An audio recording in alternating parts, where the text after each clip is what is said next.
João, você costuma dizer que a literatura teve uma importância tão grande ou até maior do que o cinema na sua formação? Eu acho que a minha formação veio muito mais das coisas que eu li do que necessariamente das coisas que eu vi. Eu sou de uma geração que não teve acesso aos filmes. Eu tenho a impressão que a geração que veio antes de mim, havia uma cultura de cineclubismo muito forte. E esses filmes provavelmente passavam e as pessoas vinham e discutiam. Isso desapareceu. Na década de 80, eu li sobre o Flaherty antes de poder ver o Flaherty. Eu li sobre o cinema direto antes de poder assistir ao cinema direto. Eu conhecia muito mais os filmes pela literatura do que necessariamente tive acesso aos filmes, porque o que eu lia sobre esse cinema me parecia fascinante, mas eu não tinha como vê-lo, não tinha como assistir. Eu me lembro, por exemplo, o Wiseman, os primeiros 5, 6 filmes dele, que são os mais importantes, eu acho, era impossível encontrar na década de 80. Continua, e mesmo hoje, fora, até hoje não tem é os porque filmes do ele que Wiseman no comercializa. Brasil. E eu me lembro de conseguir o endereço dele, escrevi para ele e pedi para comprar uma cópia do Titicut Follies. E aí ele me cobrou, que na época era um absurdo, porque ele vive disso, ele tem todo o direito de cobrar. E aí ele mandou uma cópia por correio, VHS, mas era uma operação de guerra, entende? Eu lembro que eu paguei $300. Mas eu queria muito ver o filme me parecia muito importante, como de fato é.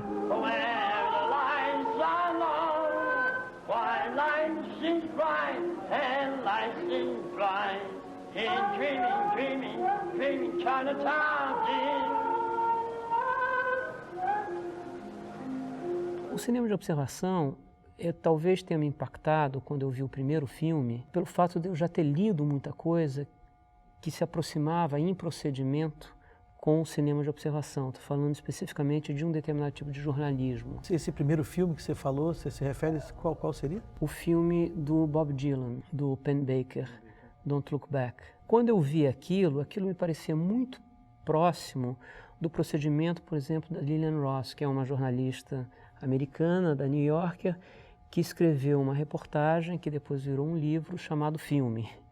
E ela acompanha a feitura de um filme do John Huston. Desde o primeiro momento, a feitura do roteiro, a filmagem, a escolha do ator principal, a edição e a estreia do filme. É uma lição de como se observa o mundo, né? E aquilo me impressionou muito. E aí quando eu finalmente consegui ver o filme do Bob Dylan, eu percebi que havia ali um procedimento que era muito semelhante. Não tem a primeira pessoa, sabe? Não tem o eu. Ela simplesmente relata o que vê. E é fascinante com o procedimento. Ninguém faz a relação com o jornalismo que se fez uma década antes, quando, essa gente revolucionou a maneira de narrar o mundo por escrito, né? Yeah, I'll use it, man. You know, I'll use it if it's oh man, let's go get we just try to run some warm water through. See, you finished rehearsing now, you finished rehearsing? We're finished with the stage. Right.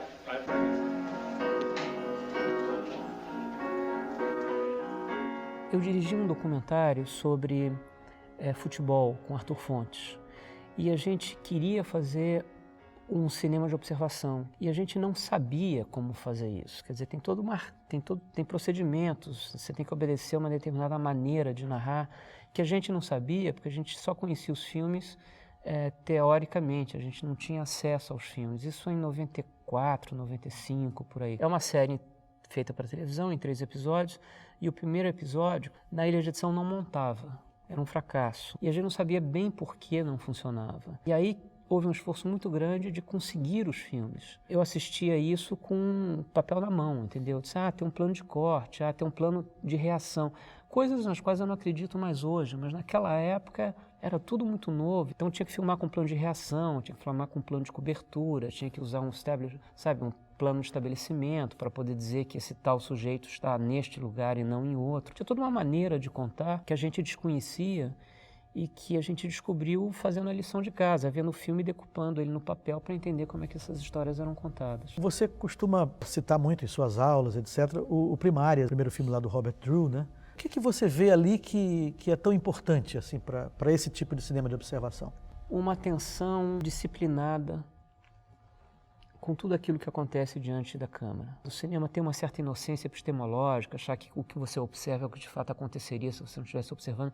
O cinema documentário sofreu algumas revoluções, mas talvez a que mais impactou foi a da década de 30, a invenção do cinema social dos ingleses, que inventou, entre outros procedimentos, a ideia do narrador na terceira pessoa, que resolve o filme para você, quer dizer, te diz o que achar do filme, te diz o que achar de uma cena, dá o sentido àquilo que você vê. O sentido não está contido na própria cena e na articulação delas, o sentido é dado por fora e acima delas por uma voz que te diz como o mundo funciona. É um procedimento que em alguns momentos produziu grandes filmes, mas induz a uma extraordinária preguiça em relação ao mundo, porque você não precisa mais ver o mundo. O que o cinema direto fez foi abrir mão desse recurso, e de outros também. Abrir mão da entrevista, abrir mão da trilha sonora, que indica para o espectador como se sentir em relação a uma determinada cena. Então, tudo tem que acontecer na cena. Nada que não foi filmado pode ser contado. Primárias é um filme das eleições americanas de 1960, e é o Kennedy lutando para conseguir a indicação do Partido Democrata para poder concorrer à presidência da República, numa cidade dos Estados Unidos de imigração essencialmente polonesa. Então, são de americanos / poloneses esperando a fala dele. E ele entra, já tem uma coisa extraordinária, que é o primeiro plano com câmera na mão da história do cinema, né? Quem faz é o Mason, segurando a câmera cega aqui em cima, câmera que eles desenvolveram para poder fazer esse tipo de cinema. Porque se você quer observar o mundo, você tem que seguir o mundo. Para seguir o mundo, a câmera tem que se mexer. Nenhuma câmera antes se mexia com essa facilidade. A outra coisa que você precisa ter também é um som que se sincronize com a imagem. Eles também desenvolveram esse equipamento portátil de som. Mas enfim, então o Mason acompanha o Kennedy entrando, falando com, enfim, essa multidão de pessoas. Ele sobe no palco e a mulher do Kennedy, a Jacqueline, está junto com ele. E ela é muito jovem, ela tem 29, 30 anos, alguma coisa assim. E pedem para ela dirigir algumas palavras em polonês, idioma que ela não fala.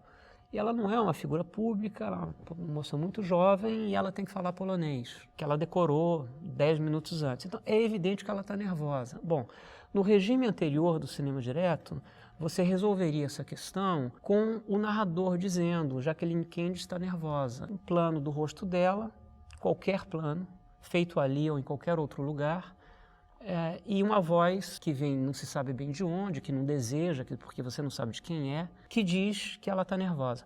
O cinema direto não tem mais essa prerrogativa, não pode fazer isso. A única coisa que pode fazer é observar e ver se de fato ela está nervosa. Então, o Albert Mason, dá a volta do palco, a vê de costas e percebe que ela está com as mãos para trás, trançando os dedos. E aí tem um close dos dedos sendo trançados. Eu acho que essa cena é uma das cenas importantes da história do documentário, porque é uma cena que marca o ponto em que os documentaristas voltaram a olhar para o mundo.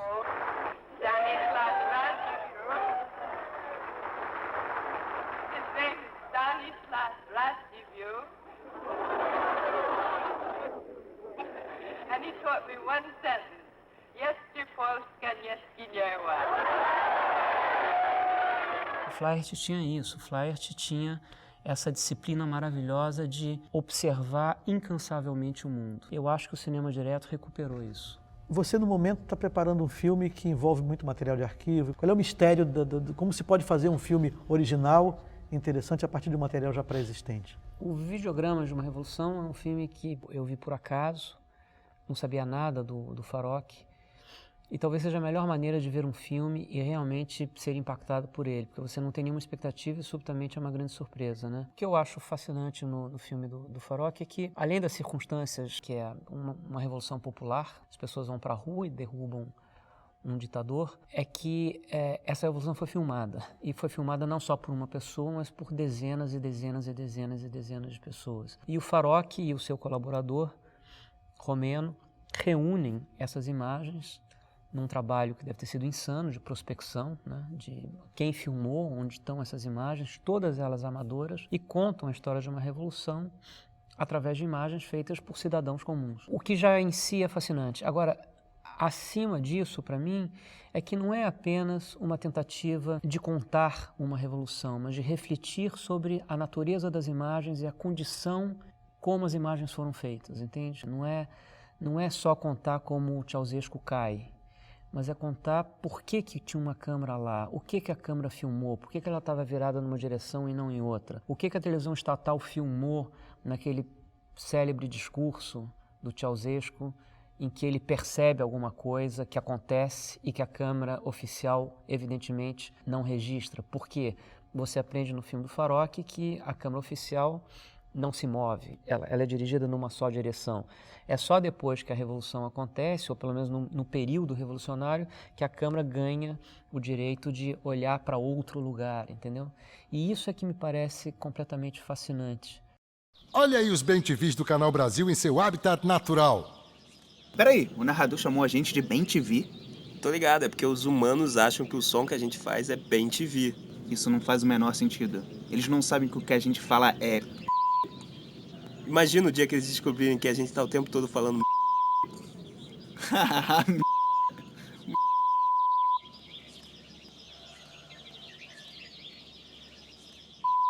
Tá, chega. Já deu.